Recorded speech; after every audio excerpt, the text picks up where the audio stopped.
Thank you so much, Reverend Al, and thank you, Bishop Howell, for allowing me to join you in this sacred space. Thank you to Mr. and Mrs. Wright, and asking me to close out by saying a few words in your son's memory. I don't have a proclamation for you to give in a piece of paper.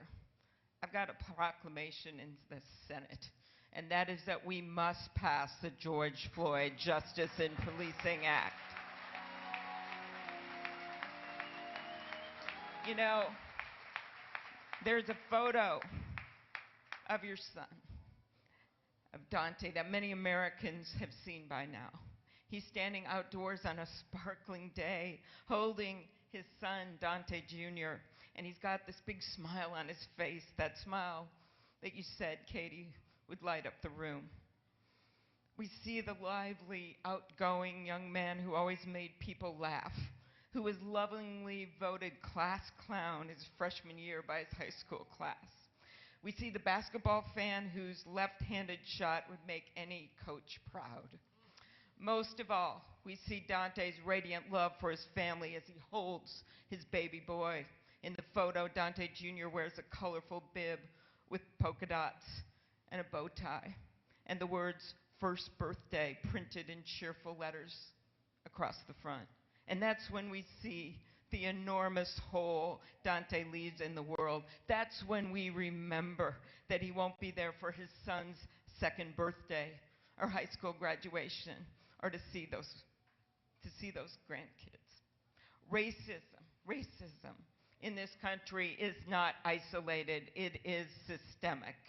And so, when we ask ourselves why Daunte Jr. has to grow up without a dad, when we think about what could possibly fill this hole Daunte left in the world, we come up empty.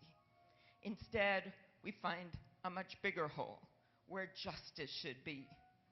That word is so heavy on our minds this week, justice. 2 days ago, in a courtroom not 10 miles from where Daunte was shot, a jury found Derek Chauvin guilty of the murder of George Floyd, and the nation owes a debt of gratitude to the Floyd family. Thank you for being here. To my friend, Attorney General Keith Ellison, who's, by the way, Reverend Al, if I could introduce his family, Keith's family, who has had his back right there, if they could stand up. Keith's family, his wife, Monica, they had his back through everything.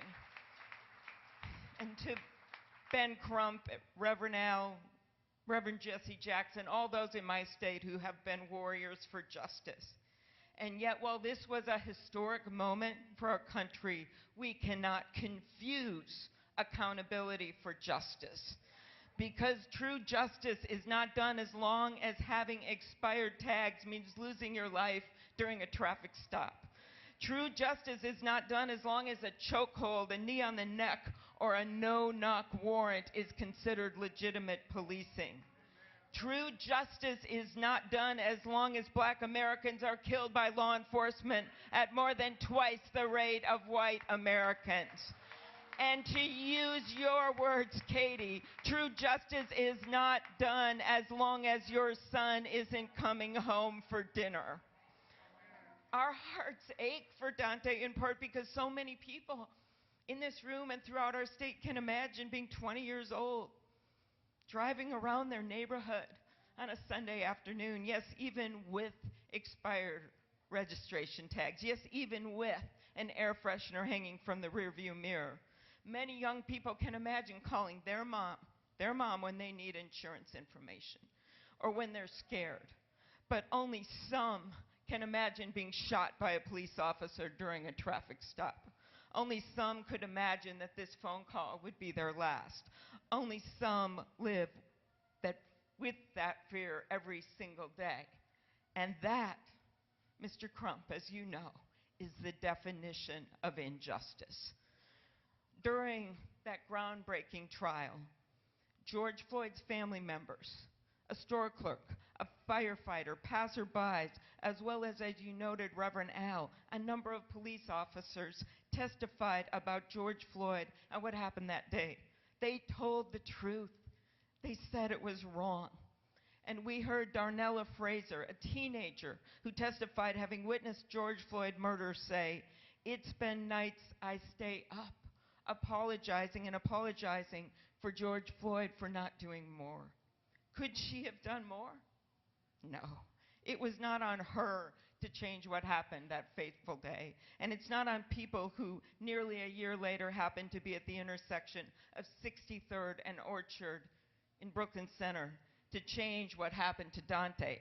It is on us as leaders in our communities, in our neighborhoods, as lawmakers. We can do more. We must do more, because for too long change has come inch by inch when we should be miles ahead.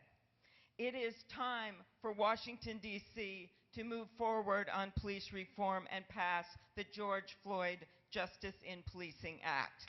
We must make policing more accountable.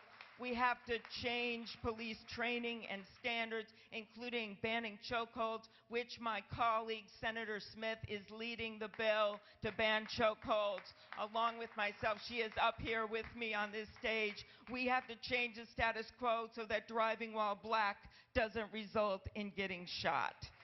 This is the urgent task before us, not for tomorrow when I go back to Washington, not for tomorrow, not for next year, but for now.